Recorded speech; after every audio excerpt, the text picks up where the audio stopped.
Why did women's rush into the workforce stop? Policymakers have been vexed by the question for years. Social scientists have discussed the sudden stop for over a decade, in conferences and academic papers. Almost 12 years ago, I gave the topic a shot in the pages of the Times.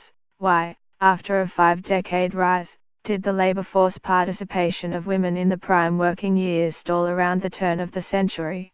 After years of sometimes scorching debates over whether highly educated women were opting out, whether the stop was merely temporary, and whether it responded to gender roles at home or labor market conditions, the analysis seems to have converged on a sort of rough consensus.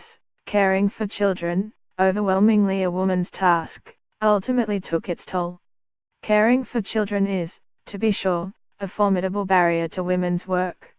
In developed countries where parental leave is guaranteed by law and governments ensure free child care, women work at a much higher rate than in the United States. Still, the consensus is incomplete.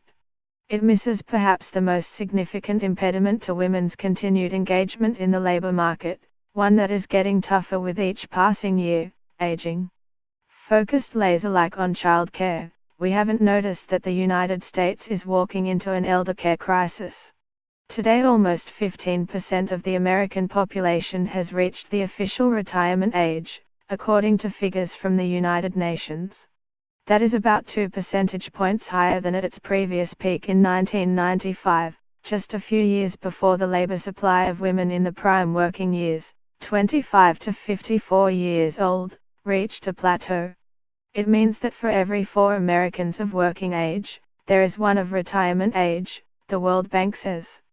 Lots of these older Americans, 14 million, according to Paul Osterman of the Massachusetts Institute of Technology's Sloan School of Management, can't live independently and care for themselves. The burden of care weighs predominantly on their wives and the daughters. About a quarter of women 45 to 64 years old and 1 in 7 of those 35 to 44 are caring for an older relative, according to the American Time Use Survey. It takes a toll. 10% of caregivers have to cut back on their hours at work, 6% leave their jobs entirely, according to a report last year by the National Association of Insurance Commissioners. A 2015 survey by the insurer Jorth Financial found that caregivers spend about 20 hours a week providing care, about half what a full-time worker would spend at work. Almost 4 in 5 said they had missed work, and about 1 in 10 lost a job. 1 in 6 reported losing around 1/3 of income because of caring responsibilities.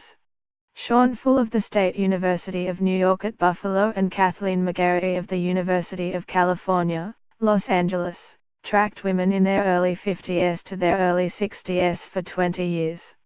Those who provided care, they found, were 8% less likely to work. Those at work cut their hours and had lower wage growth. Over time, Professor McGarry told me, caregivers risked lower incomes and a higher risk of poverty in old age.